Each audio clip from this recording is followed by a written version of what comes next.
हरे Krishna. Bhagavad Gita chapter 4 श्लोक 30 श्री भगवान उवाच सर्वेप्येते यज्ञविदो यज्ञक्षपितकल्मषः यज्ञशिष्टामृतभुजो यान्ति Brahma सनातनम।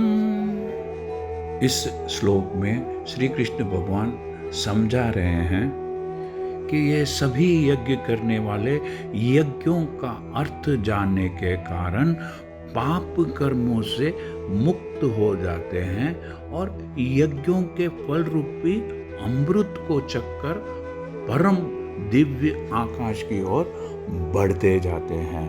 Lord Krishna explains that all these performers who know the meaning of sacrifice, that is yajna, become cleansed of sinful reaction, and having tasted the nectar of the remnants of such sacrifice, they go to the supreme eternal atmosphere. विभिन्न प्रकार के यज्ञों जैसे पहले बताया गया है द्रव्य यज्ञ, स्वाध्याय यज्ञ तथा योग यज्ञ की ऊपर कही गई व्याख्याओं से यह देखा जाता है कि इन सब का एक ही उद्देश्य है और वह है इंद्रियों का निग्रह। From the foregoing explanation of different types of sacrifices, namely sacrifice of one's possession, study of the Vedas or philosophical literatures, and performance of the yoga system, it is found that the common aim of all these are to control the senses. इंद्रिय तृप्ति ही भौतिक अस्तित्व का, material existence का मूल कारण है।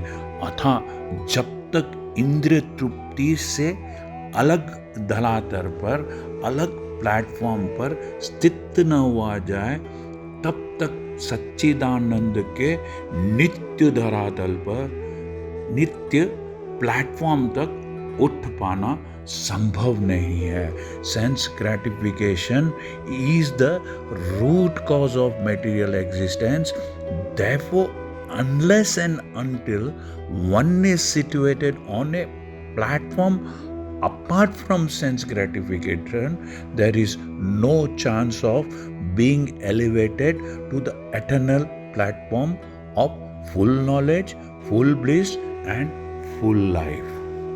यह धरातल नित्य आकाश या ब्रह्म आकाश में है। This platform is in the eternal atmosphere और ब्रह्मा एटमॉस्फेयर। ऊपर कहे गए सारे यज्ञों से संसार के पाप कर्मों से विशुद्ध हुआ जा सकता है। जीवन में इस प्रगति से मनुष्य न केवल सुखी और ऐश्वर्यवान बनता है, बल्कि अंत में वह निराकार ब्रह्म के साथ तालमेल के द्वारा या भगवान कृष्ण की संगति प्राप्त करके भगवान के शाश्वत धाम को प्राप्त करता है। All the above mentioned sacrifices helps one to become cleansed of the sinful reactions of material existence.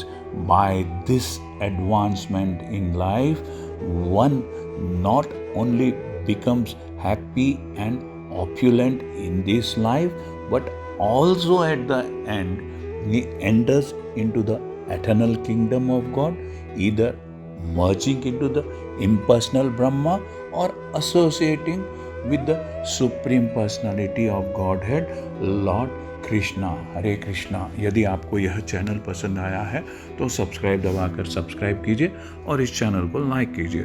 Thank you. Hare Krishna.